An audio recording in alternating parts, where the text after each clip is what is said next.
Yeah, I thought you had it, okay.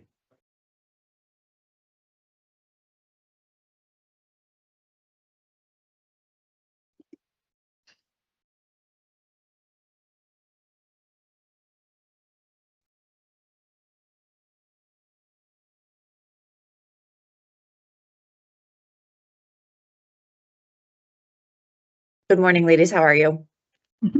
Hey, Molly. Good. How are you doing?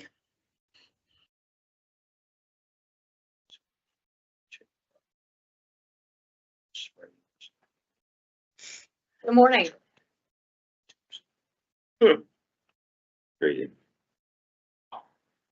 It freaked me right out. Support.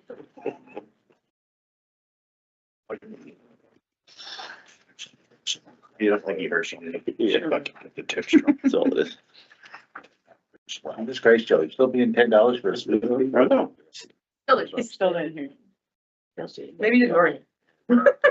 And I did he is, but I had. Good if he is. He's on my family.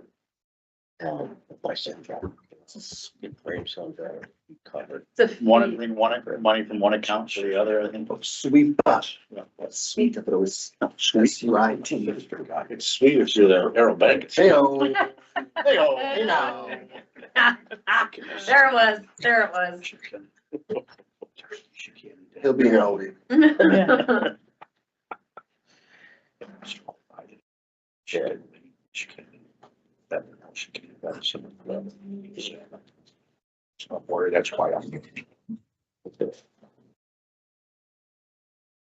Chairman, I think we are ready to start whenever you are ready to start, sir. Okay. Signs down, Joey. Hey. Don't know who else here. Okay, Actually, you know, they probably should be this way, given that the owl is. Yeah, I don't know. Because we used to go that way. I'm sorry. What do you mean the big bucks, small? I try. Okay, call the Clinton County IDA meeting to order, August 10th, 2026. Declares forum. Made the reading of the notice of the meeting as well as the draft minutes, and ask for a motion to approve that. So move, Chairman. Dave? Mike? Any discussion? All those in favor say aye. Aye. Opposed? Motion carries. Molly? Chairman, we have a couple presentations today. The first being SPN Military Turnpike Solar.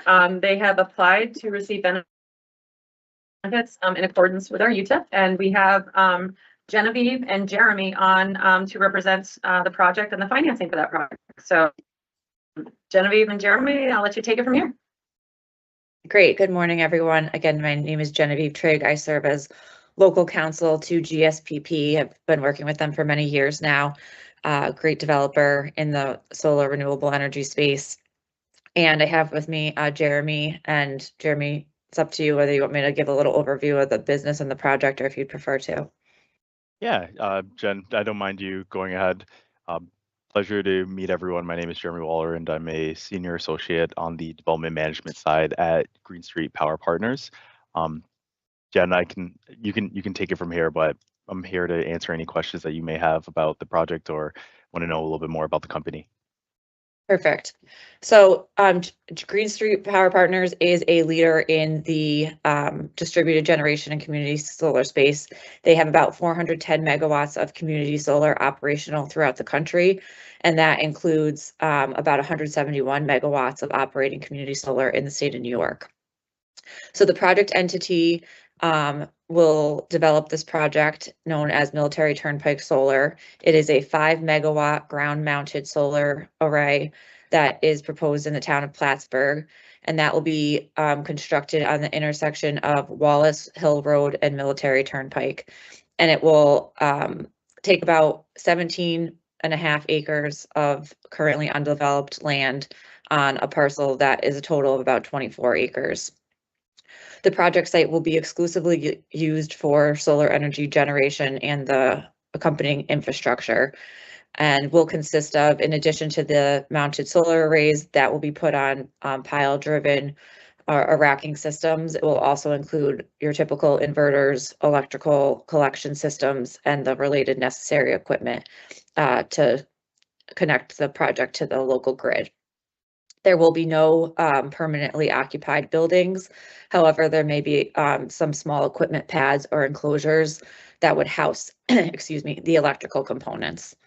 And it's anticipated that the construction would commence this late fall, early winter, December timeframe, and take about approximately 4 to 6 months to complete. And those construction activities would include site preparation, clearing, grading, installation of fencing, and then, of course, the installation of the solar racking modules, the interconnection line trenching, and then any cleanup and site reclamation.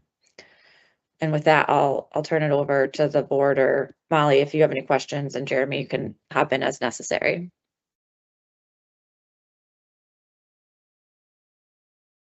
Questions, folks? So obviously, obviously our along, Genevieve, so this is in full compliance with the town of Plattsburgh's renewable energy local laws. Correct. The project has been permitted by the town.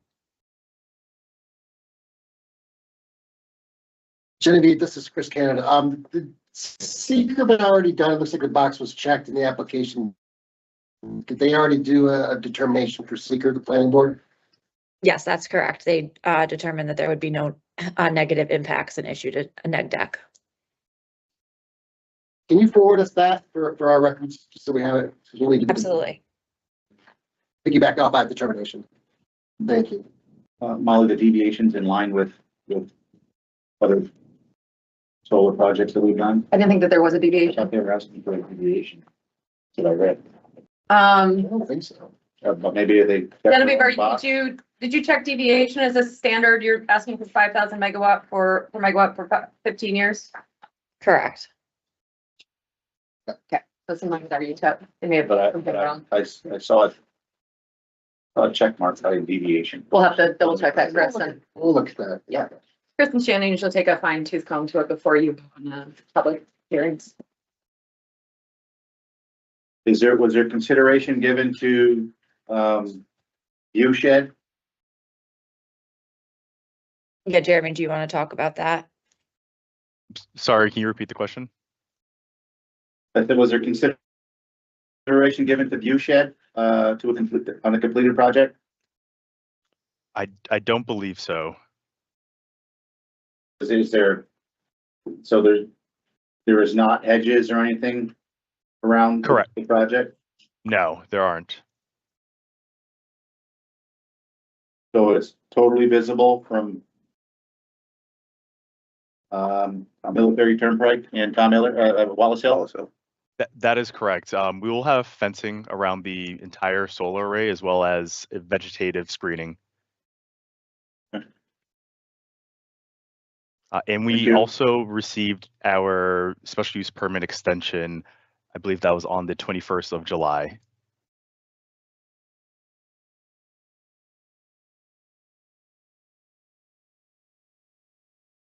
Any other questions, guys? All right, well, thank you both, Genevieve and Jeremy, for taking the time. The next meeting is when we would consider the public hearing resolution, and we'll be in touch about those steps and other things that are required to this board. Great, thank you for your time. Thank you all. Thank you.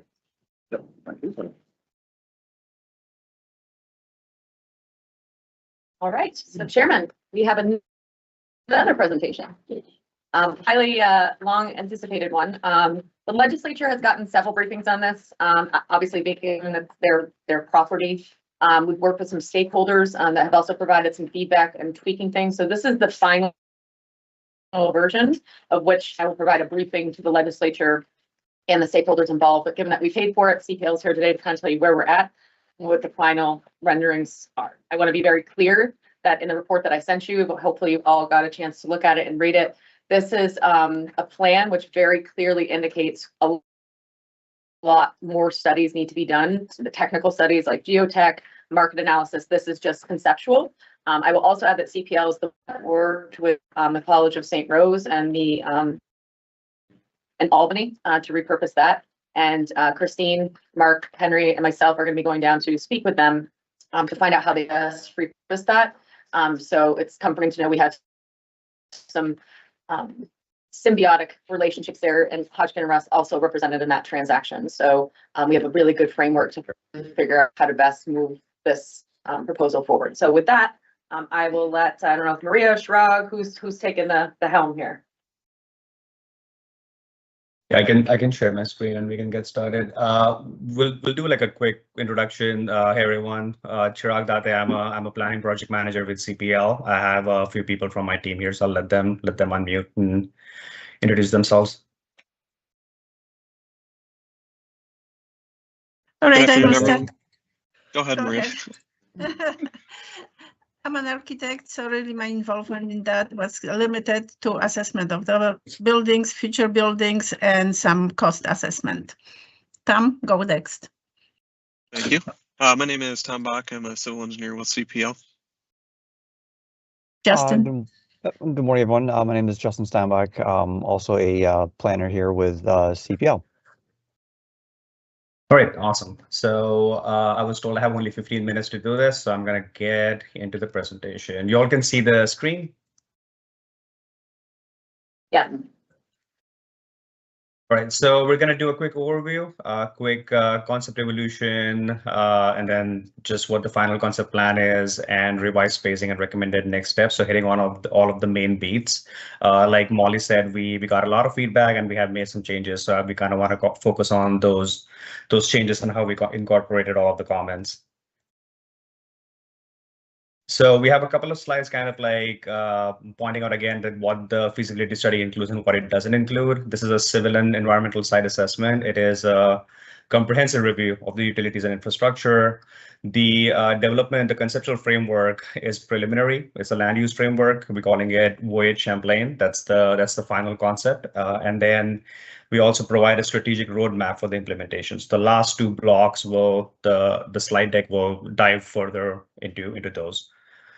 It doesn't include a detailed SCQR process or the stormwater management planning, detailed analysis of utility and infrastructure, a market and feasibility study, and land use parcelization and entitlement strategy.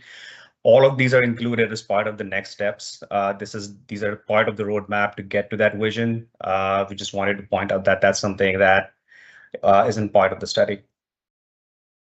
You all know where the site is. I won't spend a lot of time on this slide. It's close to the lake. We have the Empire State Trail going through the western area of the site, and we have the railroad abutting on the western edge as well. City of Plattsburgh is close to us, along with the beach and SUNY Plattsburgh and the airport to the west. The whole site with the three parcels together is around 104 acres. The central major parcel and then the small parcel west of Route 9 and the other one north of Woodcliff Drive. All right, so just a quick overview of how we reached the concept that we have currently. We looked at all of these things. Essentially, so this is everything that went into the thinking process. We had the existing conditions review done, which was part of the original site assessment and civil assessment study. So looking at topography, zoning, wetlands, floodplains, just like everything that we call together as existing conditions, what are our limitations, what are our constraints, what can actually happen, is something we looked at. For our market understanding, we relied on the two studies that were recently completed in 2024 and 2025 by Cambio & Associates. They mainly focus on the housing part of it, but they had some sort of market overview component as well that was helpful for our understanding. We did conduct some case studies as well to kind of understand what kind of uses could fit in, what is the kind of mechanism that usually goes behind like a mixed use development or the kind of development we're thinking can work here. And obviously there was a lot of stakeholder engagement throughout the process. This is the conceptual redevelopment framework. These are kind of the 5 points we're hitting on with the concept. We want to preserve the architectural character, the existing buildings, and the history of the region is also important. So kind of honoring that as well as part of the framework. We want to be stewards of the landscape, which means that we want to work with the terrain. We want to be sensitive to what the native species are and how the terrain works and everything. The design itself, we wanted to focus on it being human scale, which means that we'll basically incorporate clusters of users that work well together, which makes it welcoming for people to walk around and interact with the environment rather than just being in their cars. And then obviously maximizing the site value is something that we want as part of the framework. So before we jumped into actually sketching out the options, these were some of the scenarios that were considered. Just having institutional connectivity, excuse me. Just looking at the scenario of just continuing the site as an institution, or considering single-use redevelopment options, and even incremental reuse approaches. These concepts, we ultimately found them to be either too narrow in scope, or they were insufficiently aligned with the infrastructure realities, or they just didn't align with the whole year-round activity that we wanted this site to develop. So these were some of the earlier ideas that were considered. Then we went through this process, and I think many of you probably have seen these options. We kind of developed 3 preliminary options, where the first concept kind of looked into developing an adventure and discovery campus. The second concept was more about having like a manufacturing and research component as part of the campus still. And then the third concept was more about having that mixed use hospitality, housing, civic uses, but with like with a additional layer of sustainability and having like the eco-friendly lifestyle and whatnot. Again, like all of these options were presented, and then we essentially took what we liked from these concepts and like left what we didn't, and we came up with the concept plan. And this is the final concept plan. We're calling it Voyage Champlain. I'll pause for a couple of seconds so you all can look at the site plan on the right hand side. The brown yellow buildings are the existing buildings. The blue ones and the violet ones are the new buildings. You can see that we have utilized all of the site, kind of also keeping some of the wooded areas for trails and adding those extra amenities to make it all cohesive. The next few slides will dive into the different districts on the master plan. So I can go ahead. So the whole thing is divided into 4 districts. We have the walkable housing on the west side of Route 9. Then we have the all-season recreation district. Then the Summit Commons on the east along the lake, which is kind of your civic and cultural center of the campus with the town green and all the active and passive activities. Then you have the North Ridge component to the north, which is again a residential component. It's slightly different from the walkable housing, wherein that this will be more of a private high-end residential experience, since there are residential uses north of the site, pretty close to this chunk. So diving into walkable housing, a lot of this is like apartment style, your housing units with amenities, and I think some of this development already has some traction, and that was one of the reasons why we went with the component we went with on this one. The all-season recreation district, you can see it took advantage of the topography in the area. Like there is not significant slope, but there is like considerable amount of slope that this could become some sort of a grass slide or alpine slide. Again, it's not going to be compared to like skiing resorts, like it'll be much smaller in the sense, but I think that was the idea of utilizing some of the natural terrain and then having these recreation centers kind of divided into different areas within that area based on how the terrain moved to give them different amenities. Some are exposed to trails and whatnot. You can see the parking along the roads, and then the retail plaza, which is like a staple component that goes with recreation uses, and a couple of places for restaurants, and so on. This is the Summit Commons area, so the one to the east, closest to the lake.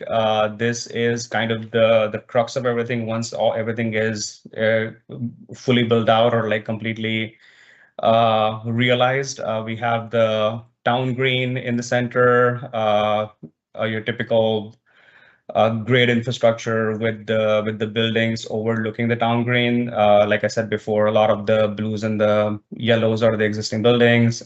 Sorry, not a lot of the browns and the yellows are the existing buildings. The blue ones are the new buildings.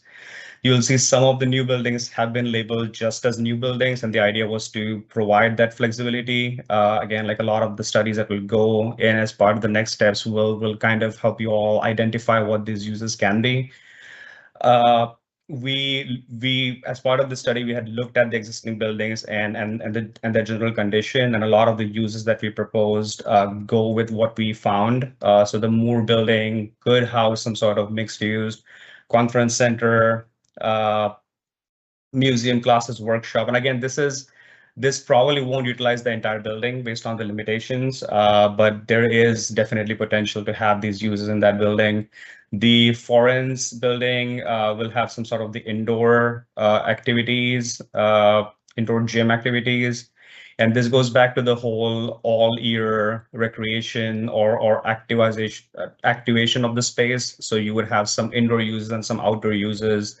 And having the Foren's building be the indoor gym made sense. The Stafford building has the bones to be like a boutique hotel. Essentially, again, this will be experience-based. It'll rely a lot on what amenities are there around it. Having where it is located, it has great views to the lake and will be sort of centrally located and easy to access to the town green and all of this synergy happening in this area. Then the last part is the Northridge part. Like I said, these are more your high-end ownership residential cluster of the site. It will be secluded a little bit away from all of the energy, but it's still connected. You have the connections of trails connecting to the main part of the campus. But again, we kind of work with the terrain in the area to not do a whole lot of cut and fill. And this is the kind of configuration we came up with for the houses that can go in there. And this is again an overview of the whole thing, how it all comes together.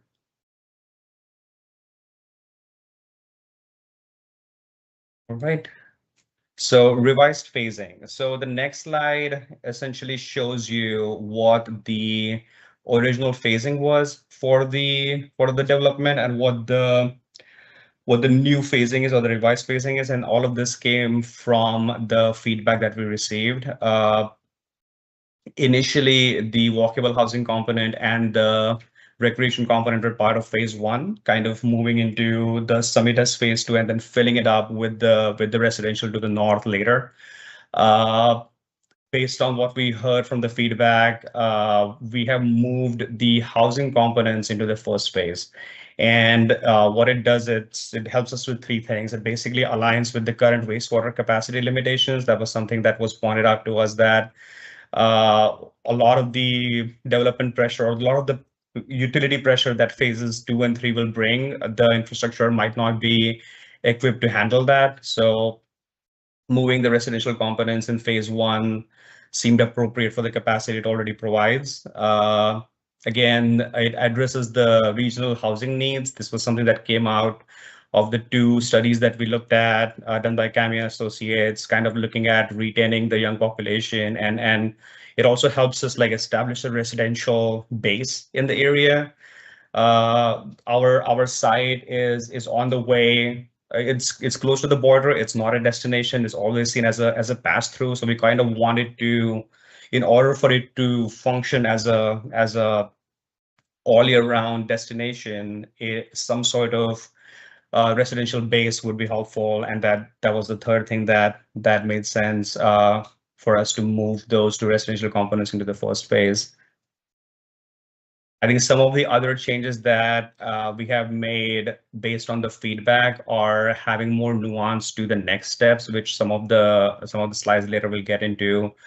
There were a lot of questions about like the governance and the parcelization and whatnot. So we have sequenced those based on what could be done first and how we can move into the 10-year timeframe and beyond. Another thing I'll point out here is phase 2, phase 3, phase 2 being the recreation component and phase 3 being the summit.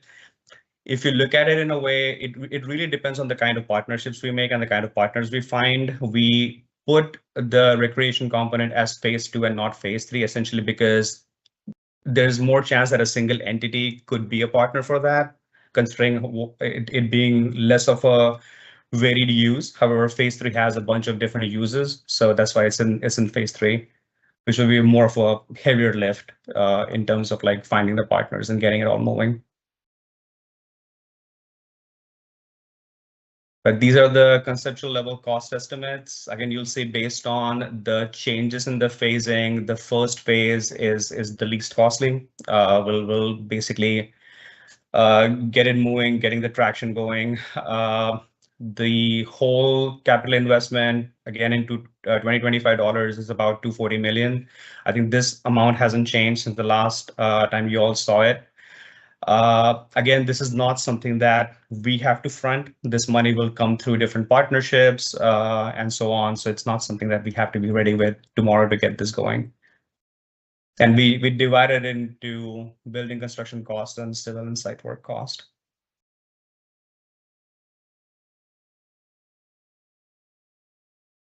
Right.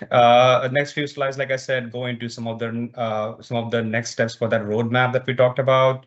So in the next 12 months, the immediate actions, some of the things that we can do are having a market and financial feasibility study for the area. We say studies because there could be a chance to have some sort of micro area studies based on the uses and certain areas of the whole site.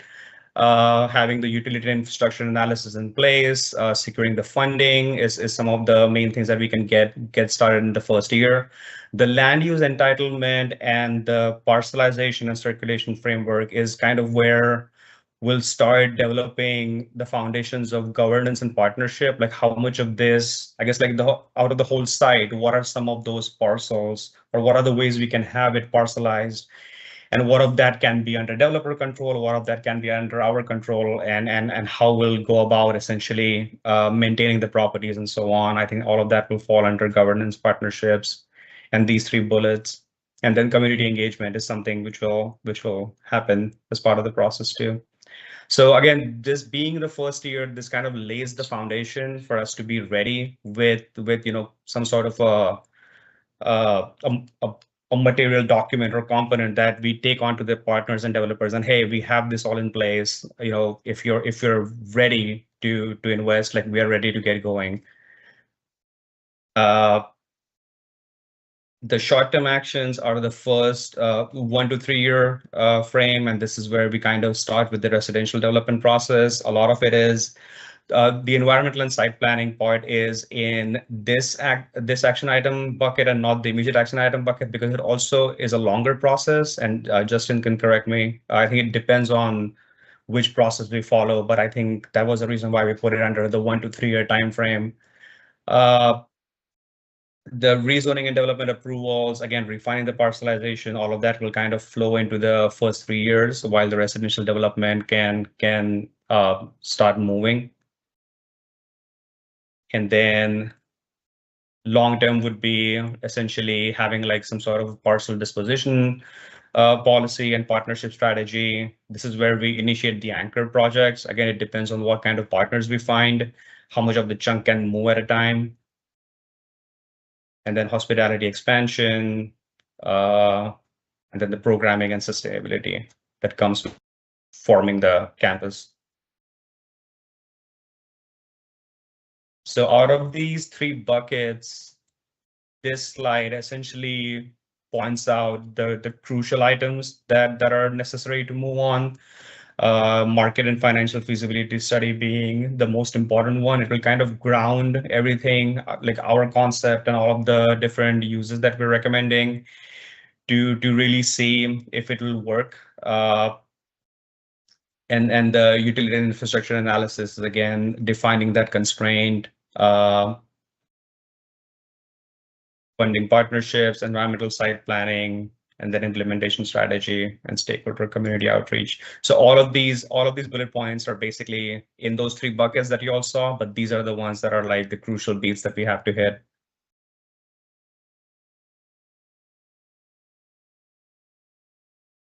All right, So and in basically we're- conclusion, oh, sorry, go ahead. Sure, go ahead. Sorry, I thought you were done. Go for it. No, I'm sorry. I just one last slide. Again, there's a lot of text, but I guess like what we want to say is like the key findings confirm that the site is physically suitable. It supports new construction and adaptive reuse. The existing buildings are structurally sound and adaptable, and the general topography is good for pedestrian-oriented development. So, and the primary infrastructure is generally in place. It'll obviously need some future upgrades based on what kind of development components go in and when. But all this to say, we have good bones, essentially. But again, this is a preliminary assessment, which is just the first phase of a much broader process that I just lined out. And to what Molly said again, like additional studies will kind of help us refine it more. But that's the way to do it, essentially, to have like a phased implementation and targeted step-by-step plan to get there. And I think that's it.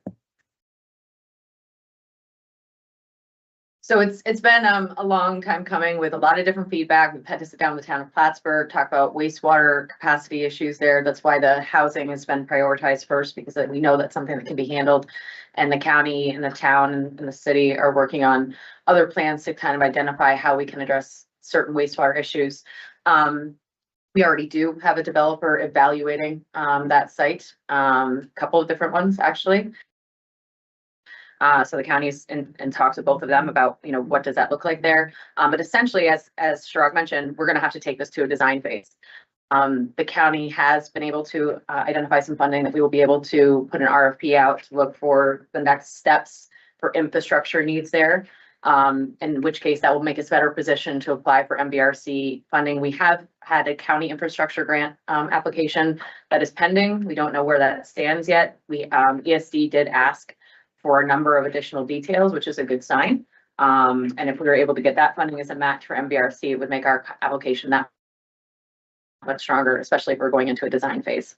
So that's kind of where we're at. But are there questions from you guys about concepts or concerns? No, other than the legislature's totally on board with this. They were on board with it the first time. It was actually this, when we presented to the stakeholder groups, the economic developers, they had a lot of concerns based on, we don't know what the markets look like for this kind of hotel. We don't know. So this was just refined more to really hone in on the fact that this is just step one, that you need so many more steps to actually make sure this can hit. Sure, but Right. ultimately the legislatures will decide. Yes. It's their land. Yes, correct. But yes, they would, Christine, I don't want to speak for them, but they were, They were. Yes, they're on board with the concept Okay, plan, yeah. excellent. and they're in favor of doing the studies that are required to see what's feasible, what's not. Yep. They're Excellent. definitely backing the wastewater. and what's nice about housing being our first option, first thing is twofold, right? We've done a housing feasibility study. We know the need is significant. Some realtors might need some business. I don't know. I'm set on it. But it's twofold, because not only do we know it's needed, but it really helps the tax rolls, right? Like that first housing right out of the gate really helps reduce that tax burden that those buildings are kind of sucking the life out of the county for. So that will be helpful. And additionally, having those higher end homes will also open up some other 4 to 5 bedroom homes, and the county would hope to, create more stock. That was phase 3 instead of 2. It is, Yeah, we're it talking- is phase 1. Phase So 1. both housings are part of phase Oh, 1. they are, okay. Okay, Yeah. okay. Yeah. Thanks for that clarification. Yeah. Any other And questions? Molly, if I may too, that the fact of having the housing component as phase 1 and more the higher priority ones, you're tapping into a lot of the incentives and the encouragement up at the state level for all these different grant funding opportunities that are out there related to housing. So you're just kind of tapping into that vein. Yeah, just a good point, because a lot of these grants right now, like you can get for the county infrastructure, you can get 500,000 if it's just infrastructure, but if it's tied to housing, you can get $1 million. So, Mhm. you know, the governor has made this a significant priority, and a lot of funding sources right now are attached to housing. So having that be priority number one does make us a lot more competitive. Nice. The town is a pro-housing community. They are, indeed. They were the first in the state, I believe. Did this specific phase one to the north, I guess, the housing to the Yep. north? That's put together in concert with the homeowners group that was out there? Does that take under their It consideration? did, in fact, it took onto their considerations quite a bit, because as you might have noticed, that whole chunk of land that is lake accessible is untouched. So I imagine it would, you know, those people who live in those homes would have rights to that lake, just like the homeowners do. So it's kind of we're gonna put something there, but we're not gonna turn it into a campsite where everybody's gonna be coming over to your beach, right? These are gonna be private homeowners. The beach. The beach. The beach. So yes, it took their concerns into consideration and kind of leaving that alone while still developing it in a way that benefits Clinton County. And we don't know, unfair question, I apologize. We don't know, you know, God willing, if phase 2 and phase 3 come to fruition as Right. anticipated here, we don't know what the infrastructure needs will be. We just know that the current infrastructure can handle that. Correct. So we'll definitely have to go out to RFP to get some, you know, more studies to, you know, really hone in on infrastructure and added infrastructure that's needed. Yeah. And handle what's there, you know, it's gonna need some upgrades going down the road. Mhm. But what that is exactly, we don't know. So with discussions with the town and their involvement, did they have any thought? Very much so. that They're very supportive of this concept, and they, in fact, they prefer the housing piece just because they know, they're very familiar with the wastewater concerns that exist.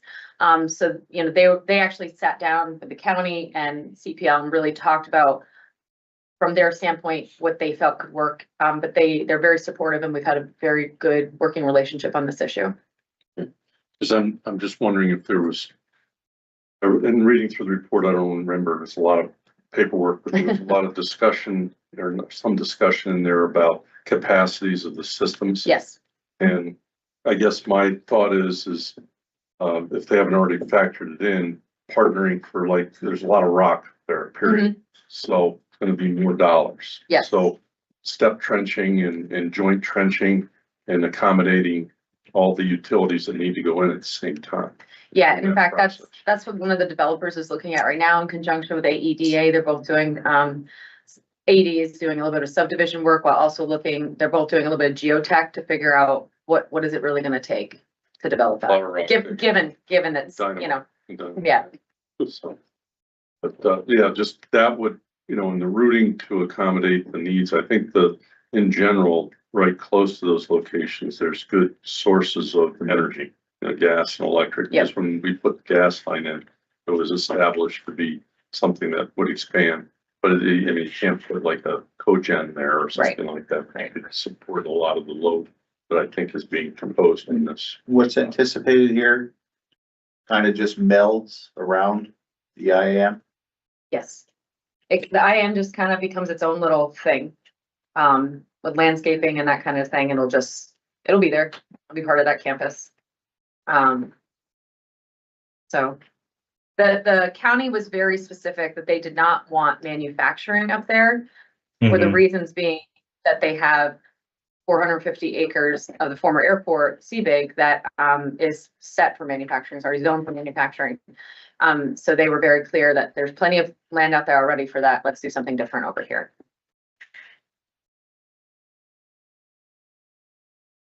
Billy will just be on his island up there. It'll be Yeah. fine. So I guess, by the way, this is much more digestible. Yes, much more refined. Yes, yes. But it seems like, you know, that poor Moore building, it never gets everybody thinks that's the crown jewel, and it's Not. kind of like the worst possible scenario up there. I mean, it's Yeah, pretty it's much. almost like an afterthought. Yeah. It was. So there was no, I mean, again, we're early here, but there's no grand use for that, I guess, envision. It would be a mixed use sort of thing, and the reason being, when we had all the stakeholders and the economic developers in the room, their largest concern was that making that something grandiose, you don't have the population out there to support it. So creating more housing out there would support more retail, right? So their opinions were also that you need more people living there if you're really gonna have this mixed use concept up there. Makes sense. Yeah. Done. Any other questions, guys? Was well done. All right, thanks, guys. Most appreciated. Awesome. Thank you. Absolutely. Thank you all. We'll be in Thank you. touch. Molly, when do you go, or Christine, do you go to the legislature? I'm presenting this to economic development on Wednesday. We're not really presenting it. I shouldn't say that. I'm providing them with a briefing document that CPL has prepared to say, here are all the changes based on what you, because they've gotten this a couple times now. So this is basically like, here's what the stakeholder said. Here's what you guys said. This is how we fix it. So, it'll be a walk version of what you just got, just because they've gotten it so many times. Can I ask a really ignorant question on Sure. eventually, Haven't stopped you before. Oh, man. is the plan for the county eventually to sell the property to a developer? Yes. All of it. So it's not like the county wants to retain any. And they would entertain, I think, anything, but their preference would be to sell it. That makes sense. Just make- Yeah. Interested? I mean, at the end of the day, at the end of the day, they're gonna have Beautiful up some. there.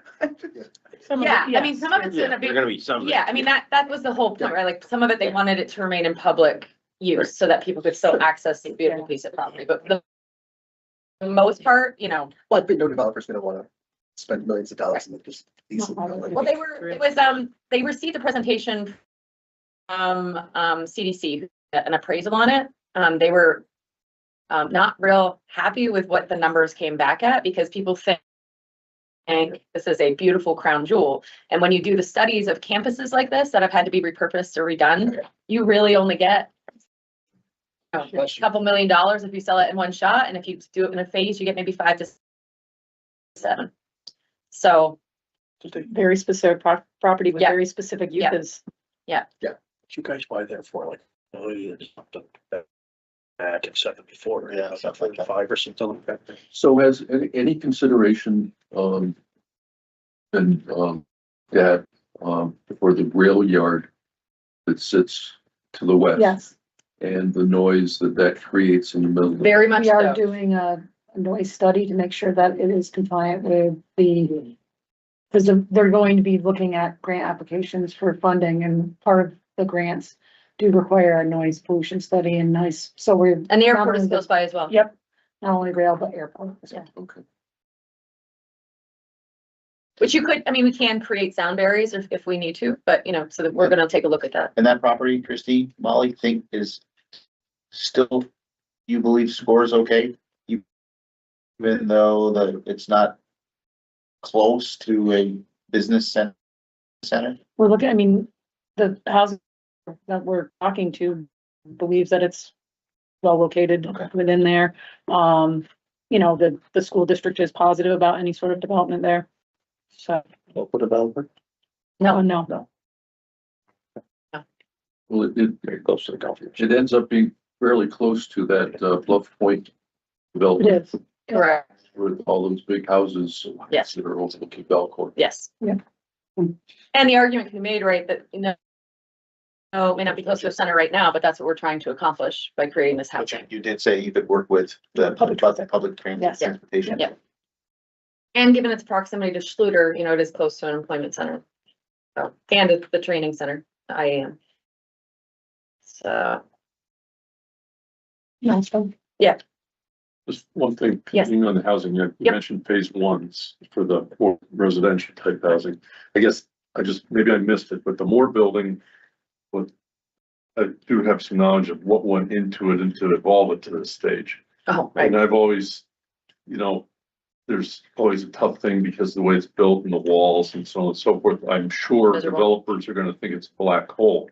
But I've seen other developments for like senior housing and to get housing there.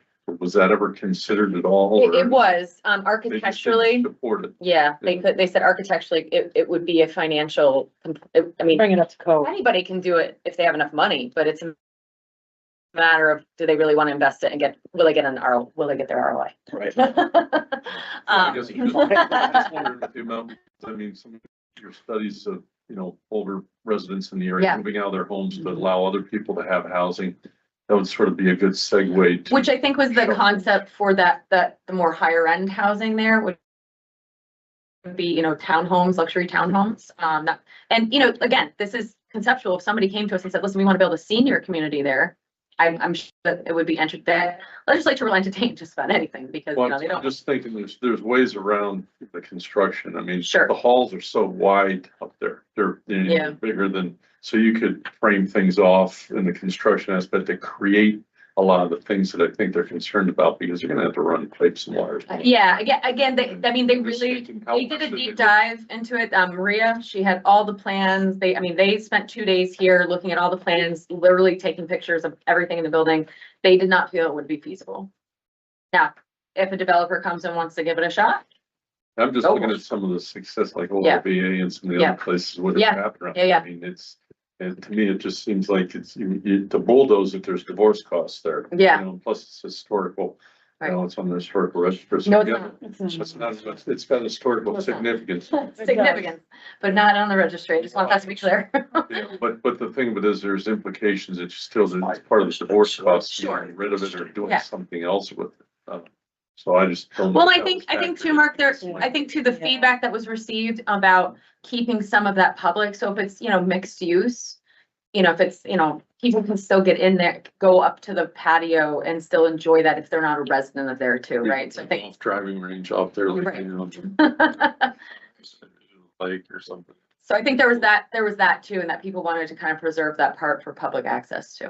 What is the Moore building? Just a It's, big one. it's Big a building. big one and it's very, it was part of the, yeah, It's a Champlain Hotel. not the original building, but Original college. is it? So it's used hard to repurpose that for something else. Well, I think it is, just like she hit the nail on the head. I'm just concerned about who was making some of these judgments and they may be tainted basically, for example, only on ROR or whatever, but our needs in other areas, if there's funding or grants, maybe they could help convert that into a senior area, get more, with phase ones, get more people that are gonna live there. Mark, I think that's where the second phasing of studies come in, right? Is that, you know, somebody will do a deeper dive Mhm. on it to really see what is the feasibility. The numbers they gave you are very arbitrary, Yeah. right? That's based on their, Exactly. right? I know, I'm not debating that. No, I know. It's So I just, think, it's a situation where I didn't know whether the next step is gonna be into a circumstance that, you know, you're gonna be actually putting, that as. I think because it's the most challenging, that's why it's in phase 3, right? Whereas these other two are like, oh, this is gonna be the quick sale and be able to Blank build. canvases, really, Yeah, as yeah, long as it's, as exactly. long as the suitability is there. Yeah, it will. It will. Oh, yeah. Especially on the west side. Oh, the whole. Yeah, place. the higher side, yeah. You're gonna have to stay around because you know how much money they dumped into that place for this 2010. Well, Redone the whole thing electrically, yeah, heating plant, the fire. Is it giving you heartburn over there? You make the best decisions in the moment, right? With what you got. but like I said, it's gonna stand there, whether it's gonna be a tomb or tombstone up there for the whole. County still has debt service on that building. Yes. What about the Mike Sirlo Senior Center? I like that. You can just Give them a free apartment up there and just keep an eye on that or whatever. Tried to get his office moved up there, but they wouldn't go for it. That would make a nice office up there for the county administrator. I will let you know, the county is working on getting a contract for short-term use of those buildings because we do, you know, there are, you know, somebody wants to host a private event up there. We're working on a contract that we'll be able to use so that people want to use the space. That way it's not, you know, completely vacant all the time. Vacant buildings can be dangerous. I'm on the YMCA board, just ask me about that. So, you know, it's better that we have some use out of it and people are getting exposure to it. And then people are in it and maybe, think of something that they hadn't thought of before for development wise. So again, this is just kind of all conceptual, just part of the first part of spending more money with consultants. So. Good use of IDA funds. Absolutely, Chris. Absolutely. Yes. All right. There's no other comments here, and we can move on. Joe? You're up. Okay, treasury report? Yes, Mr. Chairman, thank you. The account balance as of 7/31/26 is $99,975 in our checking account. We have $888,441.29 in our sweep account, and we have $248,415.24 in our savings account. The organization made $316.25 in interest income on the savings account. We received $1,500 application fee from SPN Military Turnpike Solar LLC. The income statement shows the expenses that were approved and paid during the month of July on a cash basis, and they are as credit card payment, meeting expense, EDC sponsorship, Site Selectors Guild meeting was $4,690.18. Camoin Associates in the Housing Study Strategy was $3,000. Clinton County Treasurer Administrative fee for June was $15,666.67. CBL Bluff Point Feasibility Study was $4,199.75. Amazon Business was $202. Our bank ACH positive pay fee was $15. Our sweep account is $10, or we had total expenses of $27,783.60. And Mr. Chairman, that's my report. Any questions for Joe? Mike? I got a couple questions. Not necessarily to you. I'll I'm answer waiting them. for, I'm ready to roll. Yeah. Bring them. Is this expense to CPL our last payment to them to date? Do you know where we stand, Dee Dee, on payments to them? I don't, Michael. I can get you that answer though. Well, I just want to know, obviously, we're gonna be moving into a next phase. I just didn't know if there's a tail or not to their work. There is, because any next phase will go out to bid. But a tail for them. Do we just have payments? Do we have a contract to pay them 40? We have, $100? there was an end. There was an There was end. an end. So I have to figure out where we're at with that. Because I think I don't think we've spent, since they had different buckets as to how they allocated it, like, we haven't spent all of our grant administration with them yet, but other, like, the architectural stuff is pretty much spent. So there is an end coming. I'm just not exactly sure where we're at. And secondly, maybe to John, is our savings account high yield, John, or is high yield is Arrow has now, or is it a regular one? There's no from my personal finances, like there's options out there with a higher thing. I didn't know if you guys. Or this is Definitely more than what we were getting before. I can tell you that. So what I would recommend then is for Molly to call Christine, okay, and ask that question and get the proper answer. I want you to get the proper answer. Thank you. There are some other options that.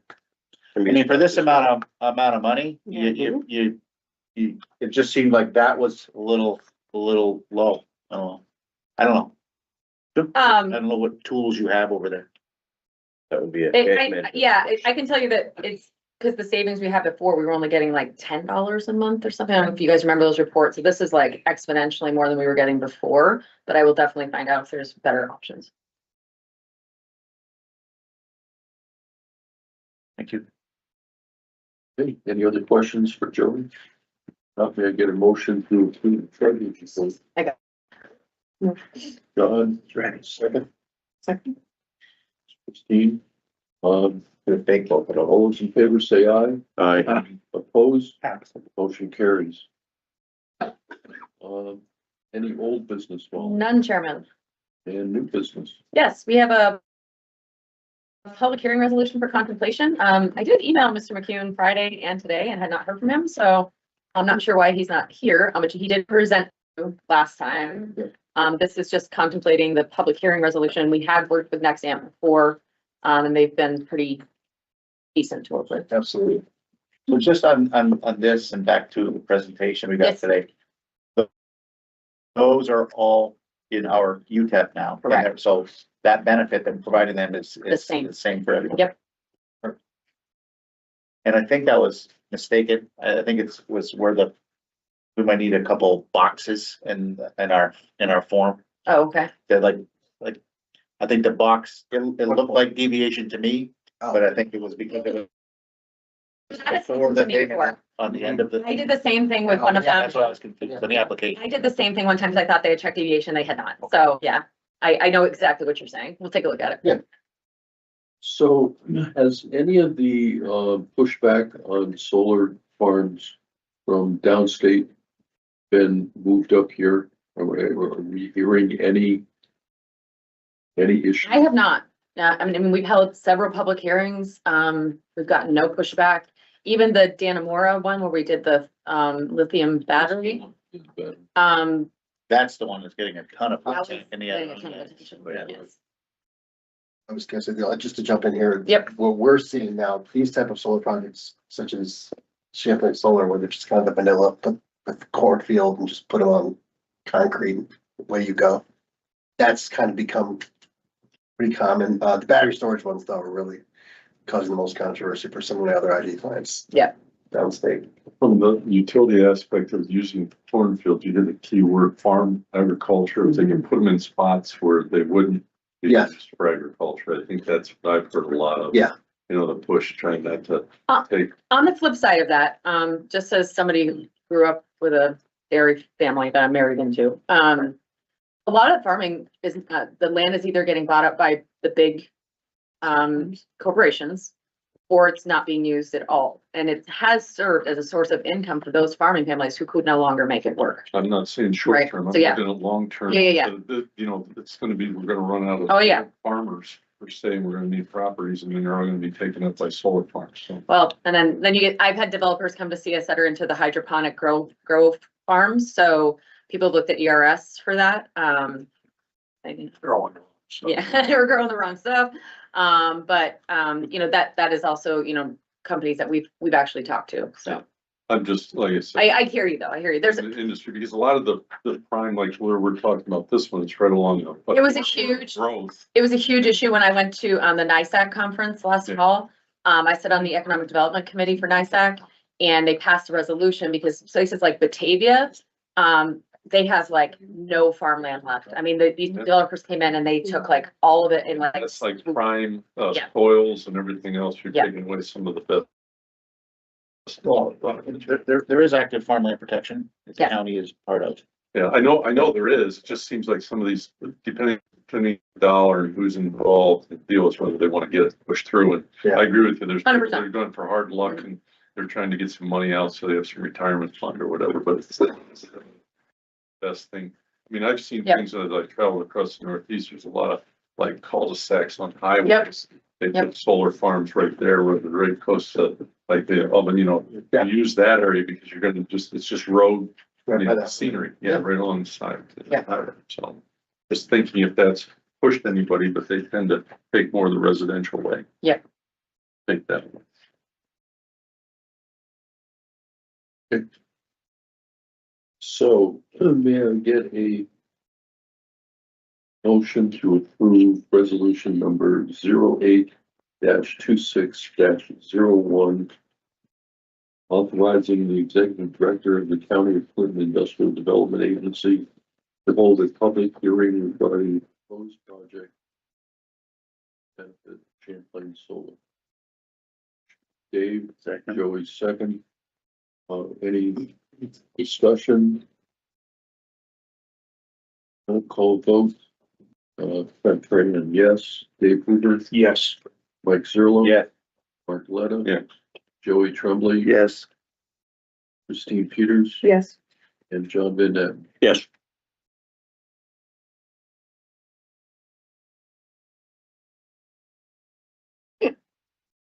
Okay, next here we have the Administrative Services Agreement. We've not passed a resolution in the past, but Chris and Shannon are trying to tidy things up and make sure we're doing everything on the up and up, but not that we weren't before, but just making sure tidy up. So you'll remember that when we talked last, I was gonna evaluate the new costs, that we have coming forward to us. So let me just switch my gears here, because I want to go to my report. You're seeing an increase in, you were 180,000 to 216,000. What this is reflective of is, the $5,940 in office rent. I have asked, Christine to partner with me in tuition reimbursement, our new economic development coordinator pursuing her master's, in an economic development focused area. The county does participate in tuition reimbursement. We have to budget for it. So I asked if she would split it with me, and I'm hopeful that the IDA board will agree with that. The IDA, I've increased the travel cost because A, we have 2 people, but B, it's actually pretty much what I've been spending anyway, because I spend it down, and the conferences I've been going to is a little bit more, and I just end up using the IDA credit cards. Really, this is just making sure we can go through the county to do that, because it's harder for me to prove that the IDA is tax exempt when I go to a hotel. The county has a very easy form that I can show them. And then lastly, I need to get a laptop for Shalice, and that would be $1,250.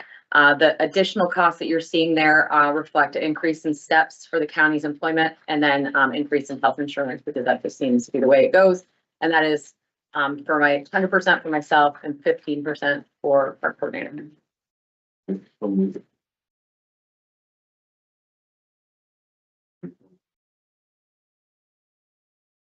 Sure. Absolutely.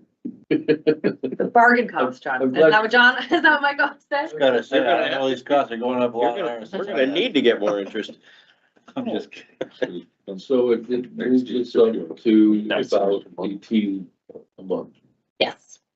Yeah, and this would authorize chair that the county and the ID just enter into a simple letter of agreement.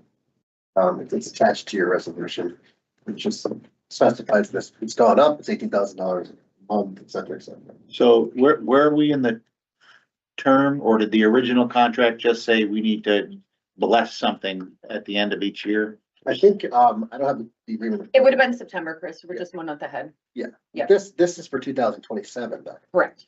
The terms of this, we'd be authorizing this for calendar 2027, that's when the higher costs. Right. So is the plan, this is just Sort of. erroneous, Start right now. but so this is the plan to pass a similar resolution each year to bless any new costs?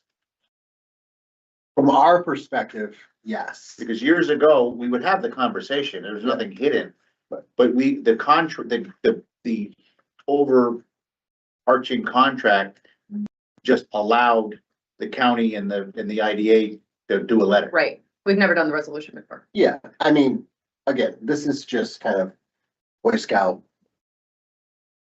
trying to document everything we can. So does this end up being part of the audit? Make sure that the extra costs are what we're absorbing? Part of the audit of the IDA. Yeah, Yeah, I think we have to be. so it really makes it a lot more efficient. Yeah, well, there'd be a formal blessing, I guess, is the difference, as opposed to it being in the minutes. Chris, I do need to make a correction though. The rent cost starts now. That's not for 2027. The rent cost, I know. Okay. The rest is for next year. All right. Oh, just for your office, you're talking about? Yeah. Yeah, that's fine. So we need to amend this. No, So you're totally moved no. Yeah, good, fancy green chairs. At a bargain price, 1970s. Michael, a bargain price. Okay, any further discussion? If not. Yes. Mike Zerlo. Yes. Joey Tremblay, Yes. Mark Letta, Yes. Christine Peters, Yes. John Van Natten, Yes. and Trent Tran, yes. Keep the biometrics in place? But no, Oh. we did not. Although Scott would like me to, whole thing. Hey, Molly, the IEDC Qualcomm. Yes, sorry, I'm trying to get this open. Yes, so, this was not something, I basically need your approval to pay for it. It's not budgeted in Clinton County, but it is an expense. I think overall, it's gonna end up being about $1,200. It's a week in October. TDC is going and the chamber are going, so I would like to attend with them. So it's not something we've been to before. I don't think any of the economic developers have been here. Maybe Sue Matten used to go. In fact, yes, Sue Matten has gone and Victoria Dooley has gone. But we were kind of hoping to kind of send a North Country delegation team down. We're going to try and split expenses where we can. So. Do we need a motion for that? Do you? I think it was just a blessing. Is it just a listen and absorb, or do you get to present something? I don't get to present. It's a listen and absorb, but there's some pretty unique networking opportunities that come along with the registration. There's an ROI for it. There is an ROI. We're stewards, baby. What was it? And I would say we're also, even with the increase you just gave for the admin, still well within, actually way under the bucket that you approved for travel to conferences and things like that. So it's still well within that funding. Mike, do you have another? Yeah, I can't remember what it was. I talked, so I got him off the track. Worst places. Oh, it was something we just talked about, was it Bill we paid that one? Oh, yeah, there it was. We paid for the Site Selectors Guild. Did that happen already? It did. It's part of my executive director's report. Oh, okay. Get there. Okay. Lots to report on that, actually. So do we need a motion? I mean, I sound like the pain in the ass lawyer today. I think for an expense like that, just a voice vote saying that everybody's okay with that, it's certainly a valid I expense. would support that motion as a motion. Second? David, thanks. You know, sugar. Any further discussion? If not, all in favor, say aye. Aye. Opposed? Motion carries. Any other relationship? Thank you. Any other new business? No other new business, sir. Christine? All right. So we are still working on the salt shed. It sounds like that is going to be going forward and that'll be going up this fall. In the town of Plattsburgh. Are you gonna repave that road? Yes, that's my next point. Whoa. I actually had Carl. Thank you, Christine. Yes, I actually had Carl work up what the cost is and we've been able to get some money from Michael Cashman to help pay for some of that too. So Great. that is something that we're gonna probably do next year after that kind of move on. You know, after the salt shed gets in and the wear, I mean, Carl really would like the wear and tear to happen after, you know, the wear and tear, the construction and the winter happen and then pave it for next year. But we have next year's fair week in mind, hit in before that. Thank you. We are working still with the Sand Road Water District and we're working on a relocation of the pump station, which would be more beneficial to the project. Relocation of the pump station. Yeah, that's gonna be in the school. We think we're gonna be able to put it in the school. But Parcel. you got more power than me. The school told me to pound salt. The school did not tell us to pound salt this time, so Maybe it was your approach. we took a little salt from the shed and moved it up, no. So we're looking at easements and 'Cause relocation. there were actual designs on how that would look on the Morrisonville campus. Yeah, well, we're back on that. Oh, good. So that's, cause seems to Your be much legacy more goes on, Mike. beneficial to the project and to the pressures and. Yeah, so that's, everybody's But working all together that on work that from DOT or not? for not, but that's okay. I know, right? Sorry. Things change. Check still cash. You just ruined his day. I know. No, I'm This is surprised. actually better. I'm glad. Yeah, of Yeah. course.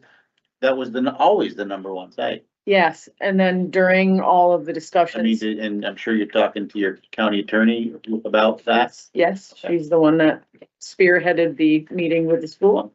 Yeah, yeah. We continue to work with Regan Development on their parcel. So Yeah, we sure do. we have to continue to work on that development, but we're looking at other options, maybe a smaller parcel. Kind of retooling that, but we continue to move forward. Airport marketing has, the chamber has sunsetted their, time with our airport marketing, and now the IDA and the county will be taking that over. We're going to be working with Golden Shovel to redo our website and to also do that in tandem with the marketing for the airport. So we're doing that, and we are continuing to negotiate the land use agreement for the Valcor wind project. So we have another meeting, but Carl and I met with AES and their attorney to discuss. Yeah, That's the Clinton one. Valcor Clinton or I whatever. have through. Yeah. So, you know, there were just some issues with road use and the timing, so we're pretty confident we can work it out. We had a good meeting. Great. Yeah. Any questions for Christine? Thank you very much. Molly? Yeah, so just a couple of highlights here. So I want it to be noted that I gotta believe, so Golden Shovel and Boyer Benner have really taken off in the last couple of weeks. And I don't think it's an accident that we've received 3 calls in the last couple of weeks of various companies looking to locate here. We are competing with Virginia, Georgia, and Texas for the most part. But all very interested in foreign trade zone. Really didn't know about the tax exemptions that we can provide. So they've been some really, really good conversations. More to come on that, but you know, obviously just preliminary conversations, but you know, all manufacturers. So all really good job producing companies that we've met with. So we are hopeful when I say we, TDC, the chamber, we've all met with them and are trying to court them here, and we've introduced them to Empire State Development. So we're hopeful that some of those will turn into projects for us. I gotta say that your post, you know, just from an anecdotal perspective, I've seen a lot more of your posts boosted on several platforms. Yeah. Really well.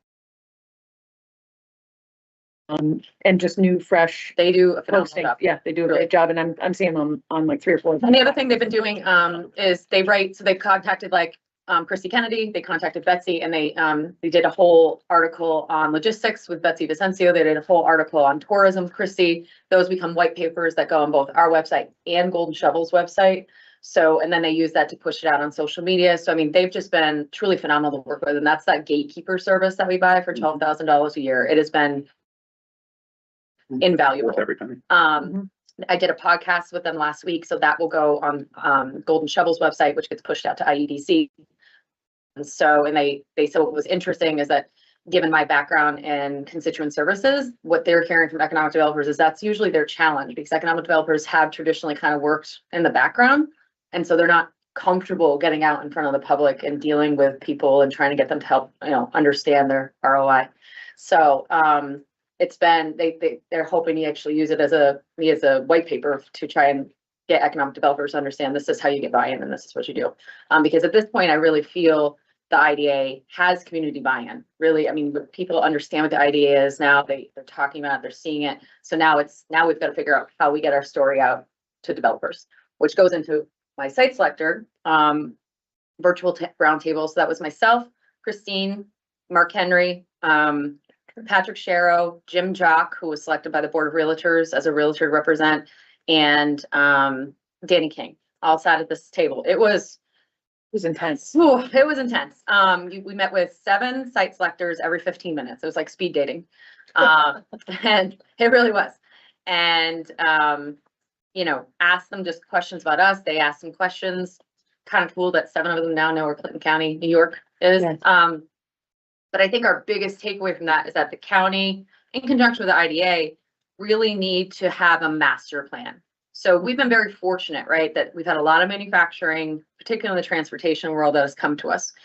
Where do we want to be? What do we want to be in 10 years? Do we want to continue just honing in on transportation? Do we want to get into, you know, semiconductor? Do we want to get, you know, how do we partner with Micron? All these different things that we have to really figure out, what do we look like and what do we want to be? So, because that's the biggest thing that they were like, well, do you have a master plan?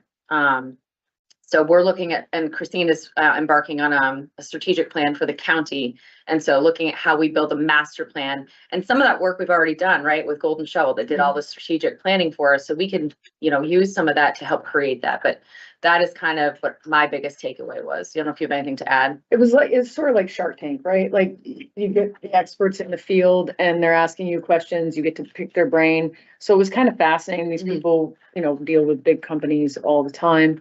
But really, you know, they said, great, you have great materials. It looked like we, you know, I felt we had gone in the right direction with what we knew. But the mass answers to the problems, right? When you talk about a wastewater issue coming from Bluff Point, what's your solution? What are you working on? What are your next steps? So that it just kind of organized our thoughts and. Oh, Billy was there too. Yeah, Forgot Billy about was there. And the workforce piece was actually, Right, it was huge. it was huge. Yeah. It was good to have So Billy did you there. talk about CCC campus and CV? Yeah, Yeah, I had them both, she had them images queued up. that- We could move Yeah. on. I kind of went back and forth between slides based on how the conversation was going, so I didn't have like a strict presentation. I kind of tailored my comments to each of the site selectors based on what their area of expertise was, because you get their whole profile ahead of time as to what Yeah. they do.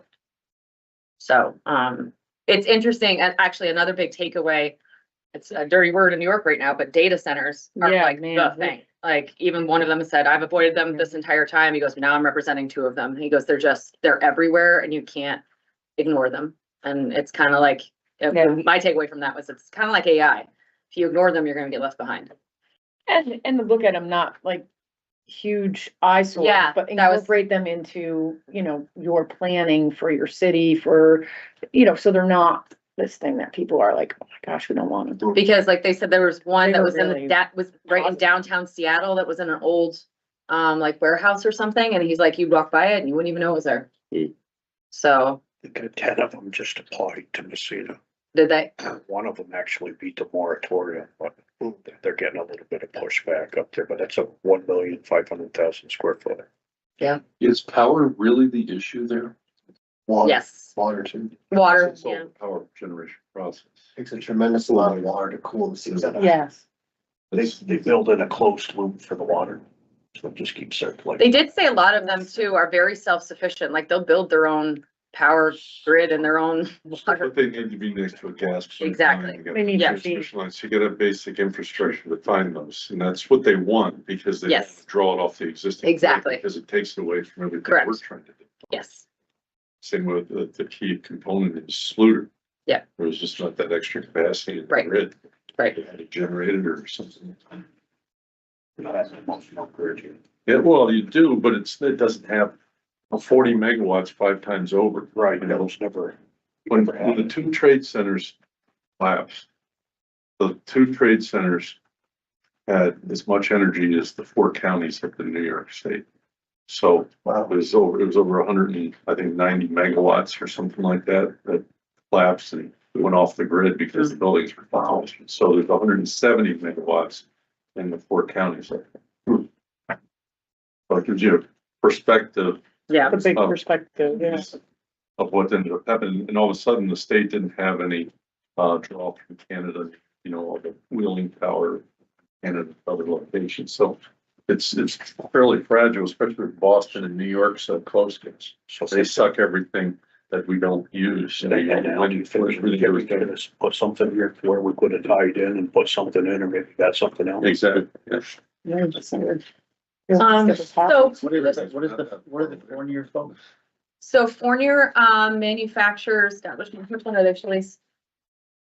Oh, that's the one that we're, They build, yes, they build wastewater treatment plants. Yes. They're based in Montreal.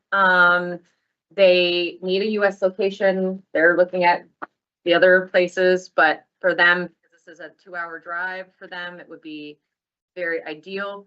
They didn't realize all that we have to offer in the way of helping, international businesses. You know, it's something we do, What were they right? looking for? Just place to house materials and take advantage They're of? likely going to, yes, they're likely gonna lease from TDC, but they are actually considering a spot in the airport as a satellite location too. So, but yeah, FTZ would be the big thing that we provide there, but the bigger conversation was around expansion in the future. So they are very interested, like they need a home, they want a home like now, smaller one, and then build a bigger one, which is, they're looking at CBIG for. So, so yeah, we've met with a number of businesses over the last couple weeks. I apologize. My brain is a little blurred as to which ones I met with, who does what. But lastly, just for your information, so, you know, we've got a couple of solar projects coming down the tubes here. Schluter will be closing at some point soon. We have negotiated with AES. We're gonna close 25% fee now, Chris, and probably the rest in October. They want to close everything by October. So they need, That's for the Clinton project only. interim sales tax before we close the regular straight lease. So I think we talked about this before. In connection with that, the idea is going to get 25% of their overall fee. Just like 700,000. And then get the remaining 75% of the fee. We close the straight lease all the way out toward. So financially, we're in a good spot. We have a lot of closings coming this coming. Good, we got to Here. pay sweet fees. I know.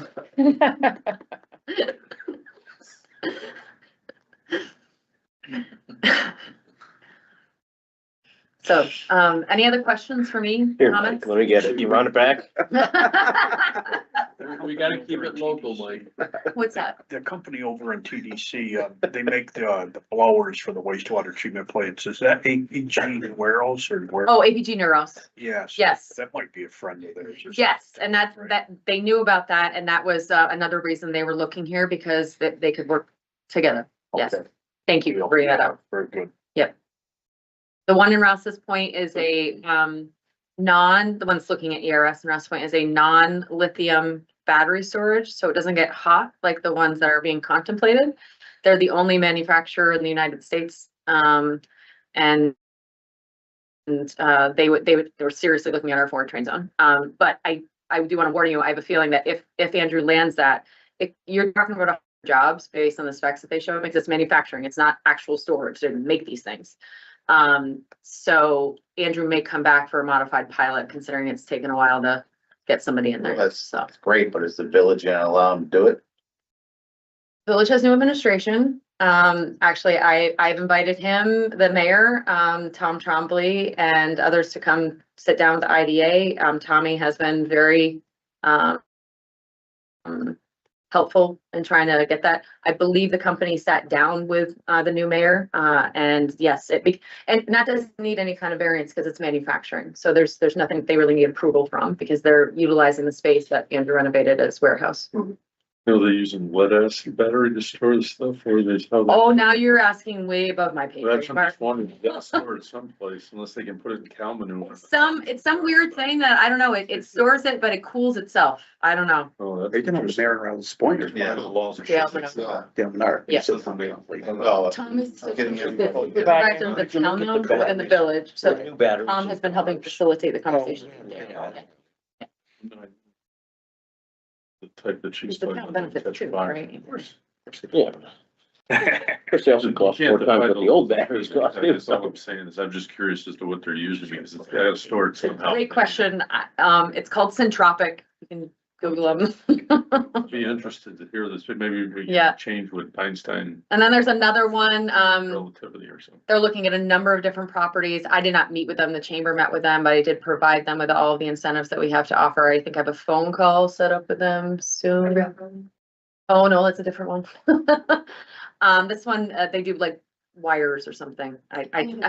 Copper, yeah. So see, it's been a busy couple weeks, so Full respect. good stuff. Industries. Yes, I have one thing to ask though. yes. I can't help myself. Did you say that Oh, no. you used to work in constituent services? Is that politics? Yeah. I just never heard that. Problem solving. Yeah. Like domestic engineering. That is an official title across all political, like everybody has somebody in constituent services. The job I left Joe's office for. That's right. That's right, you did.